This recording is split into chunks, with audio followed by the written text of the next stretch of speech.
दोस्तों नमस्कार।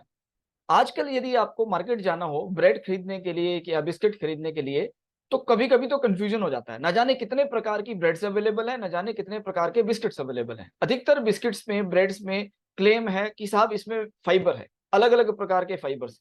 तो कोई हाई फाइबर ब्रेड है, तो कोई फाइबर एनरिच्ड ब्रेड है, तो कोई आटा ब्रेड है, होल व्हीट ब्रेड है, ब्राउन ब्रेड है, न जाने और भी कौन-कौन से टाइप। ठीक उसी प्रकार से बिस्किट्स में भी आते हैं, तो बिस्किट्स में भी बहुत सारी वेरिएशन है और अलग-अलग प्रकार के फाइबर्स होने के उसमें भी क्लेम्स रहते हैं। तो ये फाइबर्स होते क्या हैं, किस प्रकार से ये बेनिफिशियल होते हैं हमारी हेल्थ के लिए और नोबल फाइबर्स क्या हैं, फंक्शनल फाइबर्स क्या हैं और ऐसे न जाने कितने टाइप के और टर्म्स जो आजकल नए-नए आ रहे हैं। आज के वीडियो में इन्हीं सब बातों को डिस्कस करने की कोशिश करेंगे और ये भी डिसाइड करेंगे कि जब हम मार्केट जाते हैं तो हमको कौन-सा प्रोडक्ट सेलेक्ट करना चाहिए। फाइबर के लिए जो इतना हाइप बन रखा है, क्या ये सही में जेन्युइन है कि नहीं है? इसके बारे में भी कुछ सीखने की कोशिश करेंगे आज के वीडियो में।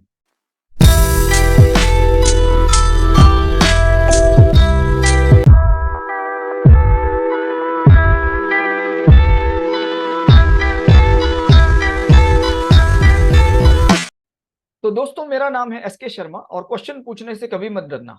आज का टॉपिक है dietary fibre, functional fibre, novel fibre और क्रूड फाइबर। इनमें से डाइटरी फाइबर और क्रूड फाइबर तो शायद आपने सुनी भी होंगी, लेकिन बहुत सारे लोग ऐसे भी होंगे जिन्होंने ये फंक्शनल फाइबर और नोवेल फाइबर टर्म्स को सुना भी नहीं होगा। और इसके अलावा जिन लोगों ने सुना भी होगा, तो उन लोगों को भी इसके बारे में कितनी क्लैरिटी है, ये जानना भी बड़ा ज़रूरी है। इनकी डेफिनिशंस क्या है, कांसेप्ट्स क्या हैं, डिफरेंसेस क्या हैं, तो जानने की कोशिश करते हैं कि इनसे हमारी डे टू डे लाइफ में क्या रिलेवेंस है इन सब टर्म्स का, इन सब चीज़ों का और फाइबर हमारे लिए सच्ची में लाभदायक है कि नहीं है, इसके कुछ नुकसान भी होते हैं कि नहीं है, तो देखने की कोशिश करते हैं। तो जब हम मार्केट में जाते हैं तो इस प्रकार के बहुत सारे प्रोडक्ट्स हमको मिलते हैं। ब्रेड्स के बहुत सारे वेरिएंट्स मिलते हैं जैसा कि मैंने कहा और बिस्किट्स में भी न जाने कितने वेरिएंट्स मिलते हैं जो कि फाइबर का क्लेम लिए बैठे हैं। अलग-अलग टाइप के फाइबर्स, अलग-अलग कंपोजिशन उन फाइबर्स का और इवन बेवरेजेस में भी आप देख सकते हैं बहुत सारे जूसेस बेवरेजेस ऐसे आ रहे हैं जिसमें आपको फाइबर का क्लेम मिलेगा। मैं तो मार्केट में गया, मैंने तो सोन पापड़ी में भी क्लेम देखा फाइबर का, हाई फाइबर सोन पापड़ी। और आपको बताता हूँ जो डेयरी प्रोडक्ट्स हैं, आइसक्रीम्स हैं और दूसरे डेयरी प्रोडक्ट्स हैं, उनमें भी आजकल फाइबर एनरिच्ड प्रोडक्ट्स आने लगे हैं और उसमें भी फाइबर का क्लेम आ रहा है क्योंकि डेयरी प्रोडक्ट्स को फाइबर में डेफिशिएंट समझा जाता है और लोग ऐसा सोचते हैं कि हर चीज़ में फाइबर होना चाहिए। तो ये क्या सच्ची में ज़रूरी है कि नहीं है? ये समझना, ये जानना बहुत ही हमारे लिए ज़रूरी है क्योंकि एज़ अ कस्टमर हमको इसको समझना चाहिए। तो सवाल होता है कि do we really need dietary fibre? क्या हमको सच्ची में डाइटरी फाइबर की ज़रूरत है?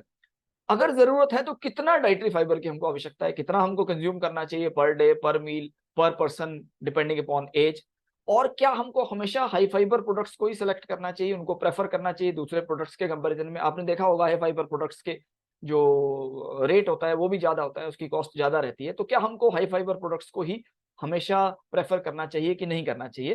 तो इसको जानने के लिए चलते हैं कि आरडीए क्या बोलता है? Indian council of medical research का जो नेशनल इंस्टीट्यूट ऑफ न्यूट्रिशन है, 2020 में उन्होंने कुछ जो रिकमेंडेड डाइटरी अलाउंसेस के बारे में बताया और इसमें फाइबर की स्पेसिफिकली हम बात करते हैं। उन्होंने कहा कि साहब 3 प्रकार की सिचुएशन हो सकती है, सेडेंटरी और मॉडरेट और हेवी वर्क कि हल्का-फुल्का काम करते हैं, या फिर कोई नॉर्मल काम करते हैं और या फिर कोई हेवी वर्क करते हैं। तो इसके हिसाब से फाइबर की क्या रिक्वायरमेंट होनी चाहिए पर ग्राम पर डे सॉरी। तो जो पुरुष हैं, मेन के लिए बताया गया कि सेडेंटरी अगर कोई पर्सन है जो ज़्यादा हेवी वर्क नहीं करता है, बिल्कुल हल्का-फुल्का ही काम करता है, तो उसके लिए 30 grams per day is sufficient. अगर कोई मॉडरेट काम करता है तो उसके लिए 40 ग्राम्स पर डे और मेल्स में और हेवी वर्क करने वाले के लिए 50 ग्राम्स पर डे की भी आवश्यकता हो सकती है डाइटरी फाइबर की। विमेन के लिए ये लिमिट्स जो बताई गई हैं वो 25 ग्राम्स, 30 ग्राम्स और 40 ग्राम्स सेडेंटरी, मॉडरेट और हेवी वर्क के लिए। अगर बच्चों की बात करते हैं तो 1 से 3 साल के बच्चों के लिए 15 ग्राम फाइबर सफिशिएंट होता है, 4 से 6 साल के बच्चों के लिए 20 ग्राम फाइबर सफिशिएंट होता है और 6 से 9 साल के बच्चों के लिए 25-26 ग्राम फाइबर सफिशिएंट होता है। ऐसा आईसीएमआर का रिकमेंडेशन है। 1 से कम साल के बच्चों को फाइबर रिकमेंड नहीं किया जाता, उनको फाइबर नहीं दिया जाता है और ये भी मैं बताऊँगा कि क्यों नहीं दिया जाता है। तो भाई देखने वाली बात इसमें ये है कि कुल मिला के 25 ग्राम से लेके 40 ग्राम तक लेडीज़ के लिए, विमेन के लिए और 30 ग्राम से लेके 50 ग्राम तक मेल्स के लिए फाइबर रिकमेंड किया जा रहा है। तो अब हम एक नॉर्मल इंडियन डाइट में जो-जो खाते हैं, तो क्या वो सफिशिएंट होता है हमारा फाइबर रिक्वायरमेंट को मीट आउट करने के लिए? इसको देखते हैं। तो ये कुछ मैंने नॉर्मल सा कैलकुलेशन करने की कोशिश करी है कि जिसमें फूड आइटम्स जो हम नॉर्मल खाते हैं नॉर्थ इंडियन डाइट्स में, चपाती खाते हैं, चावल खाते हैं, कुछ फ्रूट्स ले सकते हैं, कुछ हरी सब्जियां खाते हैं, पत्तेदार और दूसरी सब्जियां भी खाते हैं, कुछ होल पल्सेस खाते हैं, दालें खाते हैं, और इसके अलावा हल्के फुल्के स्नैक्स भी खा सकते हैं।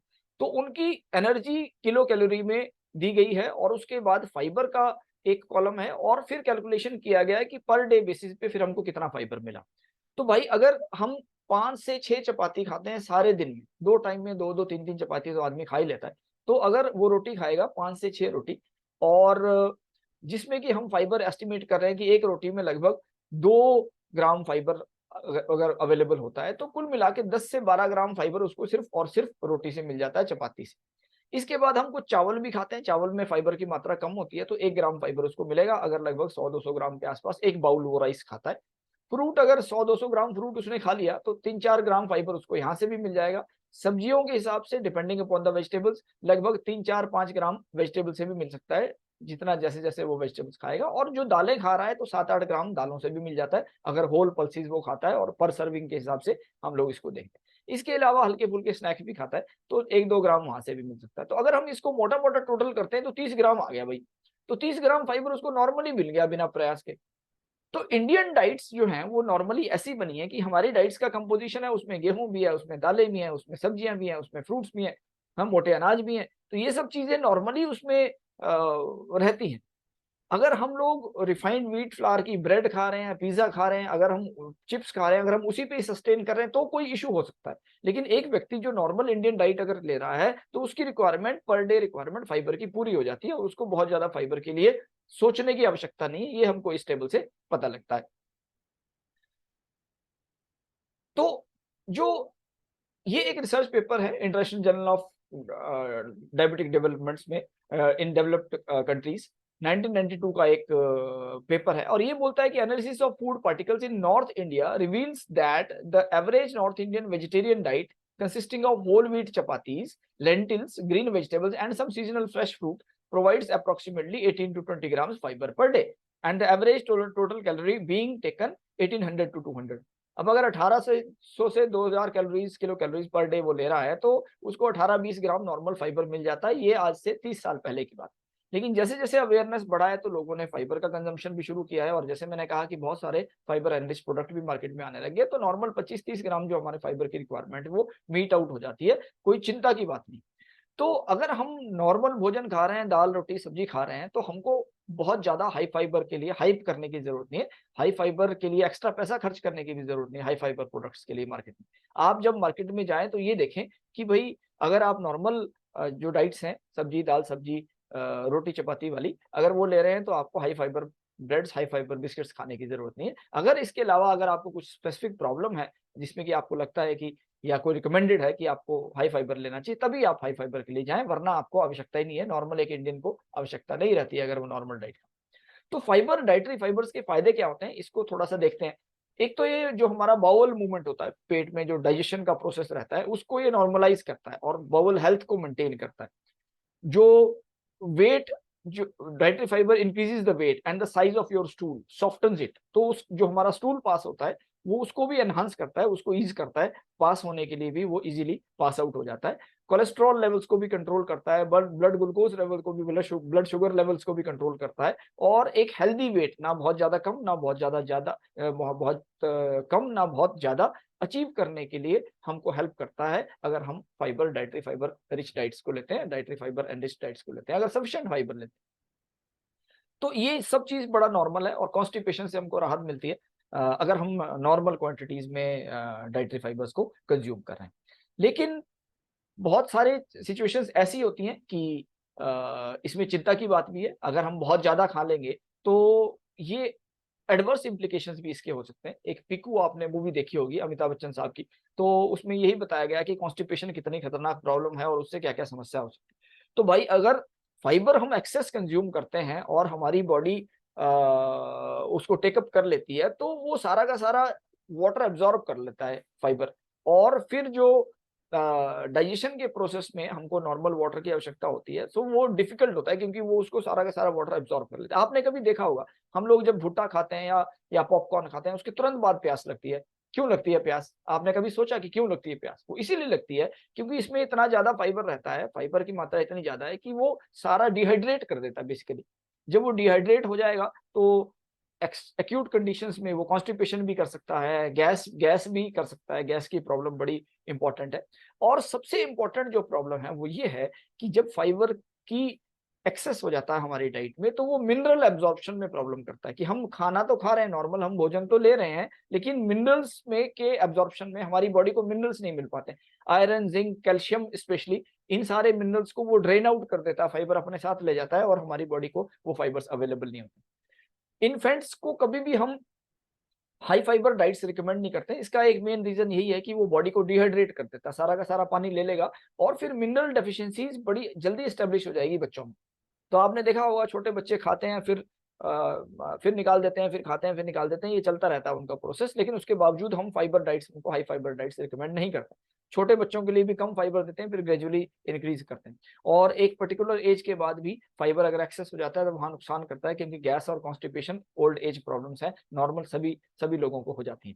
तो कुल मिला के कंक्लूड ये हुआ कि भाई फाइबर तो अच्छा है, डाइजेशन के लिए भी अच्छा है, लेकिन एक्सेस कंजप्शन उसका खराब है। तो हमको ये देखना होगा, अगर हम नॉर्मल डाइट ले रहे हैं, एक नॉर्मल इंडियन है, नॉर्थ इंडियन है, अगर रोटी खा रहे हैं, दाल सब्जी खा रहे हैं, या कोई भी व्यक्ति है जो दाल सब्जी रोटी फ्रूट वेजिटेबल खा रहा है, तो उसको कोई हाई फाइबर प्रोडक्ट्स के लिए जाने की जरूरत नहीं है। उसकी रिक्वायरमेंट नॉर्मली जो 25 से 30 ग्राम 40 ग्राम की रिक्वायरमेंट है वो पूरी हो जाती है, कोई इशू नहीं है। तो अब आते हैं कि डेफिनेशंस क्या है, फिर फाइबर होता क्या है, डाइटरी फाइबर होता क्या है और इसके कितने प्रकार हैं। जैसा हमने शुरू में डिस्कस किया था कि अलग अलग प्रकार के फाइबर। ये एक research paper, review paper publish हुआ था, critical reviews in food science and nutrition में 2016 में। तो ये इस पेपर में हमने बताया कि भाई देखो, टोटल जो डाइटरी फाइबर भी टोटल डाइटरी फाइबर को हम लोग जो समझ सकते हैं, that will be A total of the dietary fibre normally defined plus the functional and the novel fibres. कि अब फंक्शनल और नोवल फाइबर क्या होता है ये अभी हम समझेंगे। बट क्लासिफिकेशन अगर हम देखें, total dietary fibre can be divided into two parts, that the dietary fibre and the functional और नोवल फाइबर। ये दोनों ही प्रकार के फाइबर हैं, ये प्लांट सोर्सेज से भी ओरिजिनेट हो सकते हैं और एनिमल सोर्सेज से भी ओरिजिनेट हो सकते हैं, डाइटरी फाइबर भी और फंक्शनल और नोवल फाइबर भी। तो दोनों का ओरिजिन प्लांट भी हो सकता है और एनिमल सोर्सेज भी हो सकता है। इसके अलावा कभी कभी माइक्रोबियल सोर्सेज से भी हमको फाइबर्स मिल जाते हैं। अगर हम एनिमल सोर्सेज की बात करते हैं तो काइटिन, ईस्ट ग्लूकान्स, ज़ैंथान गम, तो इस प्रकार के सोर्सेज हमको मिलते हैं जो कि एनिमल सोर्सेज से हम लोग लेते हैं। अगर प्लांट ओरिजिन से देखेंगे तो दो प्रकार के फर्दर डिविजन आते हैं, the carbohydrate based fibres and the non carbohydrate based fibres. Non carbohydrate based fibres जो है लार्जली ये जो वुडी प्लांट्स होते हैं, लिग्निन इसका मेन एक कंपोनेंट आता है। So lignin is one of the most important component of the non carbohydrate fibers, and whereas in case of carbohydrate fibers the celluloses and the non celluloses are there. cellulose एक long chain of glucose molecules है जिसमें कि repeating units रहते हैं, तो ये होमोपॉलीसेकेराइड है, basically same unit repeat होता है। और नॉन सेलुलोजिक जो है उसमें hemicelluloses, pectins, gums, mucilages, algal polysaccharide, resistant starches ये आ जाते हैं। तो ये सारा कंपोजिशन, ये सारा क्लासिफिकेशन हम बता सकते हैं। और भी एक क्लासिफिकेशन है जिसमें कि सॉल्युबल और इनसॉल्युबल फाइबर्स को कहा जाता है, कि वो फाइबर्स जो वाटर में सॉल्युबल हो जाते हैं, सॉल्युबल फाइबर्स जो वो फाइबर जो वाटर में सॉल्युबल नहीं होते हैं वो इनसॉल्युबल फाइबर। इनसॉल्युबल फाइबर्स में मेनली लिग्निन, सेलुलोज आ जाते हैं। सॉल्युबल फाइबर्स में आपके पैक्टिन्स हैं, गम्स हैं, ये वाले कुछ एक हेमीसेलुलोसिस हैं, तो ये वाले उस कैटेगरी में आ जाएंगे जहां पे सॉल्युबल फाइबर्स। तो ऑन एंड ऑन अगर हम क्लासिफिकेशन देखें तो dietary fibre plus functional fibre will make the total dietary fibre and it can be derived from different sources. अब थोड़ा और समझने की कोशिश कर कि अब टेक्निकल डेफिनेशन जो है वो क्या बोलती है और कैसे डिफरेंशिएट करती है इन तीनों फाइबर्स को। तो सबसे पहले तो जो क्राइटेरिया है वो ये बोलता है कि ये टर्म किसने बोली, डाइटरी फाइबर, फंक्शनल फाइबर और नोबल फाइबर। तो डाइटरी फाइबर को डिफाइन किया इंस्टीट्यूट ऑफ मेडिसिन ने, और जो bureau of nutritional sciences health Canada ने भी जो डिफाइन किया। और फंक्शनल फाइबर का डेफिनेशन इंस्टीट्यूट ऑफ मेडिसिन ने दिया, और फिर ब्यूरो ऑफ न्यूट्रिशनल साइंसेज ने 2010 और 2012 में नोबल फाइबर्स की डेफिनेशन भी दी। अब ये एग्जैक्टली हैं क्या, बेसिकली इसको थोड़ा समझते हैं। तो दो प्रकार के कंपोनेंट्स हैं, non digestible carbohydrates and lignins that are intrinsic and intact in the plants. यानी कि जो भी प्लांट पार्ट को हम कंज्यूम कर रहे हैं उसमें वो फाइबर इंट्रिंसिक है, यानी कि हमने उसको अलग नहीं किया है उस प्लांट पार्ट से, और प्लांट पार्ट के साथ ही हम खा रहे हैं। यानी गाजर है तो गाजर ही खा रहे हैं, गाजर के साथ उसका फाइबर भी खा रहे हैं। दाल है तो दाल खा रहे हैं, उसके साथ उसका फाइबर भी खा रहे हैं। That is intact in the intrinsic in the plant itself. तो ये तो एक डेफिनेशन जो इंस्टीट्यूट ऑफ मेडिसिन है उन्होंने किया। दूसरा बोलते हैं कि carbohydrates with degree of polymerization 3 और मोर, यानी कि 3 से ज्यादा मोनोमेरिक उसमें यूनिट होने चाहिए, पॉलीमराइजेशन 3 से ज्यादा उसका होना चाहिए degree of polymerization, and that naturally occur in the food or the food of plant origin and that are not digested and absorbed by the small intestine। Health Canada बोलता है कि वो कंपोनेंट्स जिसमें कि 3 से ज्यादा पॉलीमेरिक यूनिट्स हो carbohydrates की, और जो हमारी बॉडी में डाइजेस्ट नहीं होते हैं, जो नेचुरली प्लांट्स में पाए जाते हैं, उनको हम लोग डाइटरी फाइबर कहते हैं। अब सवाल आता है कि भाई डाइटरी फाइबर प्लांट इसका ओरिजिन है, प्लांट ओरिजिन से इसका प्लांट ही ओरिजिन है। फंक्शनल फाइबर की जब हम बात करते हैं बेसिकली, तो ये आइसोलेटेड और नॉन डाइजेस्टेबल कार्बोहाइड्रेट्स। आइसोलेटेड, देखो पहले वाले में क्या था, इंट्रिंसिक। डाइटरी फाइबर में क्या थे, इंट्रिंसिक, जो प्लांट में इंटेक्ट है, यानी कि गाजर के साथ फाइबर खा रहे हैं, दाल के साथ फाइबर खा रहे हैं। अब अगर आइसोलेट कर लिया, यानी कि गाजर का फाइबर को आइसोलेट कर लिया, तो वो क्या कहलाएगा, that will be called as functional fiber.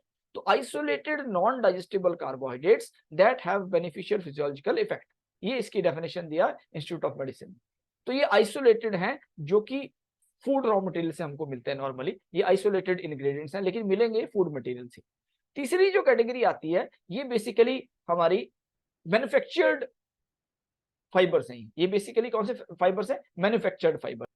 तो ये नोवल फाइबर्स जो है मैन्युफैक्चर्ड फाइबर है, और ये हमको बेसिकली इसमें भी डाइटरी सोर्सेज हैं, कार्बोहाइड्रेट से बनता है, डिग्री ऑफ पॉलीमराइजेशन 3 या 3 से ज्यादा होनी चाहिए, और not digested and absorbed by the small intestine. ये इसकी डेफिनेशन में आ रहा है, जो ब्यूरो ऑफ न्यूट्रिशनल साइंसेज उन्होंने ये डेफिनेशन दी। तो भाई तीनों में फर्क क्या हुआ, the dietary fibre, the functional fibre and novel fibre, that dietary fibres they are intrinsic, they are non digestible, they cannot be digested by the small intestine, whereas functional fiber भी dietary fiber के जैसे होते हैं, लेकिन they are the isolated ingredients। जैसे मैंने कहा कि हमने गाजर में से निकाल लिया या किसी प्लांट के वेस्ट में से आइसोलेट कर लिया कोई फाइबर। तीसरा कैटेगरी है जो कि मैन्युफैक्चर्ड है, उसको हम लोग मैन्युफैक्चर करते हैं किसी तरीके से, उनको डिजाइन करते हैं, उसको एक केमिकल प्रोसेस के थ्रू वो जाता है, और तब फिर वो फाइबर्स क्रिएट होते हैं। नेचुरली वो इस फॉर्म में एग्जिस्ट नहीं करता होता है, फाइबर की फॉर्म में, हम लोग उसको मैन्युफैक्चर करते हैं। ये सारे के सारे फाइबर को टेस्ट किया जाता है, फंक्शनल फाइबर और नोवल फाइबर को भी, कि ये सूटेबल हैं कि नहीं है, ये हेल्थ बेनिफिट देंगे कि नहीं देंगे, और जब ये प्रूव हो जाता है कि ये हेल्थ बेनिफिट देंगे, तब इनको भी डाइटरी फाइबर की कैटेगरी में ही इंक्लूड कर लिया जाता है। सो ये इसका process normally, this is the process how it goes. अब और डिफरेंशिएट करने की कोशिश करते हैं कि मेथड ऑफ यूज क्या है। तो डाइटरी फाइबर को नेचुरली इंटेक्ट फॉर्म में ही यूज किया जाता है, लेकिन फंक्शनल फाइबर क्योंकि आइसोलेटेड इंग्रेडिएंट्स है, तो भाई वो तो आइसोलेटेड है, उसको हम इनकॉर्पोरेट करते हैं फिर नॉर्मल फूड में, तब जाके उसको यूज किया जाएगा। ठीक, नोवल फाइबर भी क्या है, ये भी हमारे जो केमिकली मॉडिफाइड सब्सटेंसेस हैं, जैसा मैंने कहा नेचुरली फॉर्म में एग्जिस्ट नहीं करते हैं। फंक्शनल फाइबर नेचुरल फॉर्म में एग्जिस्ट करते हैं, लेकिन आइसोलेटेड। नोवल फाइबर एग्जिस्ट ही नहीं कर रहे हैं, वो सोर्स हम उन्हीं प्लांट मटेरियल से कर रहे हैं, लेकिन they don't exist. So that is how it is there. And artificially synthesized dietary fibre होते हैं, नहीं होते हैं। आर्टिफिशियली सिंथेसाइज्ड फंक्शनल फाइबर्स होते हैं, नहीं होते हैं। लेकिन आर्टिफिशियली सिंथेसाइज्ड नोवल फाइबर होते हैं, हाँ डेफिनेटली होते हैं। नोवल फाइबर्स ही आर्टिफिशियली सिंथेसाइज्ड होते हैं। प्रोसेसिंग मेथड क्या है कि नॉर्मल कुकिंग प्रोसेस हम करते हैं इसको खाना खाने के लिए, खाना बनाने के लिए, और जब हम तो हमको वो बॉडी को मिल जाता है हम लोग normally.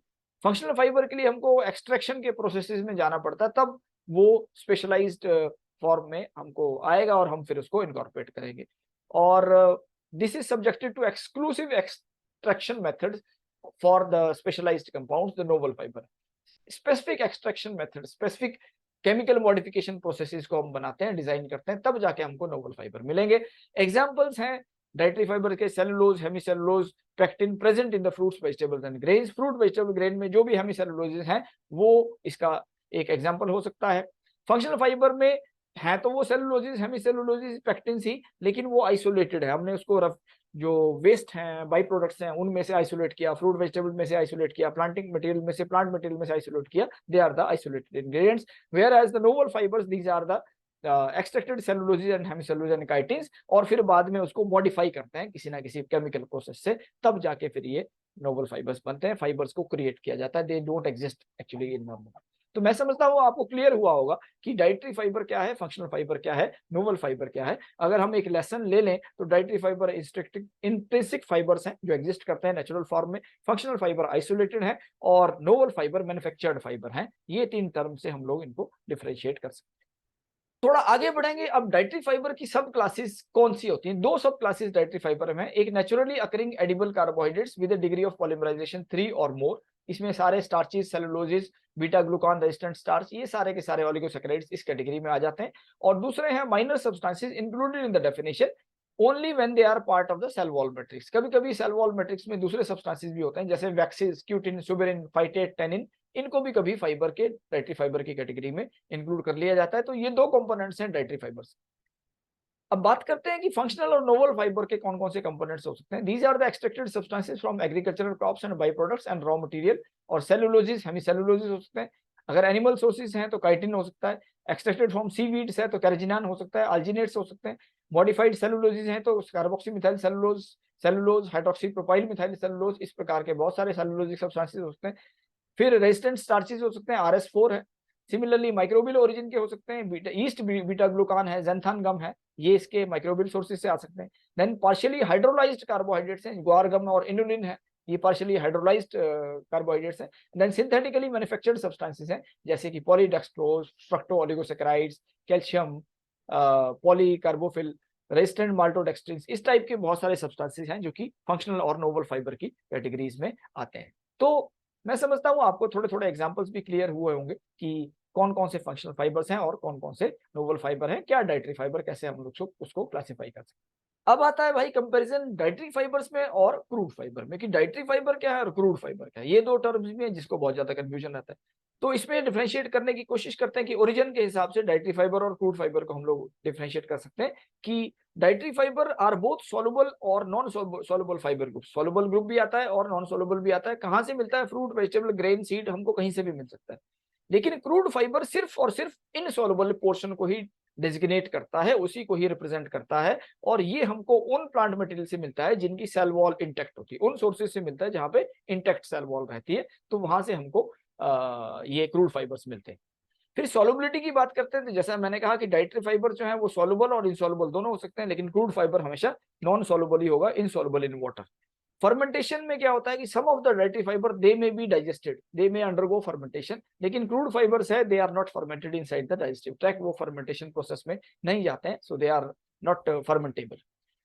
What happens in the digestive tract? So based upon the composition, a part of the dietary fibers may be utilized, may be absorbed when it passes through the digestive tract. लेकिन अगर crude fibre की बात करते हैं, so it is intact and over a period of time it passes, but it is not used up anywhere, so it's not utilized, it passes as such.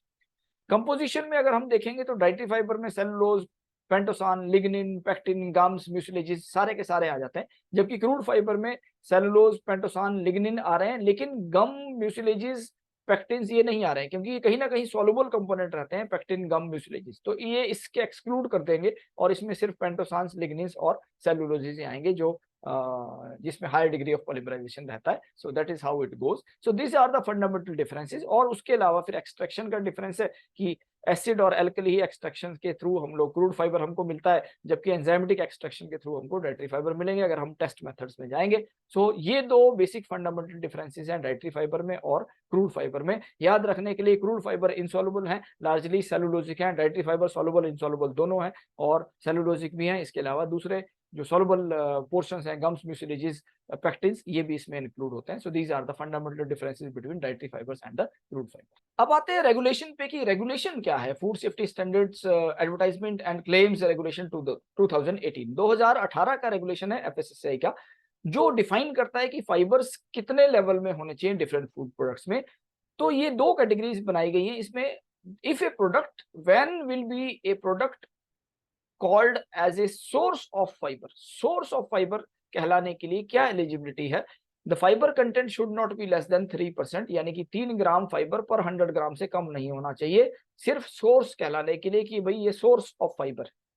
और 1.5 ग्राम पर 100 kilo calorie के हिसाब से भी एक कैलकुलेशन है कि किसी फूड में अगर किलो कैलोरी के हिसाब से हम कैलकुलेट करते हैं तो सोर्स ऑफ फाइबर कहलाने के लिए 1.5 ग्राम से कम नहीं होना चाहिए। अगर उससे कम है तो वो सोर्स कहलाने के लायक भी नहीं है। एडवर्टाइजमेंट्स में आप as a source of fibre भी उसको नहीं लिख सकते हैं। जैसा मैंने कहा, market is flooded with different kinds of fibre products, so you have to understand and you have to check what kind of source it is. Similarly, if the claim is made on high fibers, तो 6% से कम नहीं होना चाहिए, 6 ग्राम पर 100 ग्राम।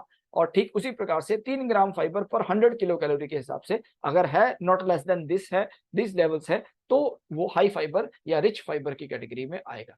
तो जब आप market में प्रोडक्ट खरीदने जाते हैं तो आप इसको भी देखिए कि वो हाई फाइबर का क्लेम को सब्सटेंशिएट कर रहा है कि as a source of fibre को कर रहा है कि कोई भी फाइबर को नहीं कर रहा। अगर कोई भी फाइबर को नहीं कर रहा है तो आप पैसे भी दोगे और फाइबर भी उसमें नहीं मिलेगा, तो कोई फायदा नहीं है। इससे better don't go for those fibre rich products, go for the ordinary products if you really don't need them, and if you really need them then go for those products which really have those fibres, not just the claims. So that is how you have to decide. तो read the label first, ये हमको कहां से पता लगेगा? We have to read the label. जब हम label पढ़ेंगे तभी हमको ये जानकारी मिलेगी कि इसमें कितना फाइबर है। तो न्यूट्रिशनल लेबलिंग जो है उसको पढ़ना जरूरी है। तो भाई बात करते हैं कंक्लूजन में कि फिर इन सब चीजों से हमको सीखने को क्या मिलता है। तो पहला चीज तो हमने जो सीखी वो है कि डेफिनेशंस, क्या डेफिनेशंस होनी चाहिए डाइटरी फाइबर्स की। एक डाइटरी फाइबर एक कॉम्प्रिहेंसिव डेफिनेशन देता है जिसमें कि सॉल्युबल इनसॉल्युबल कंपोनेंट्स भी आ जाते हैं, क्रूड फाइबर को भी एनकम्पास कर लेता है। वो बताता है कि 3 से ज्यादा डिग्री ऑफ पॉलीमराइजेशन होना चाहिए, बॉडी में जब पास करेगा तो रेस्ट करेगा, डाइजेस्ट नहीं होगा और हमारे हेल्थ को बेनिफिशियली इफेक्ट करता है, बेनिफिशियल इफेक्ट हमारी बॉडी पे देता है। Functional fibres are basically extracted fibre obtained from the natural sources.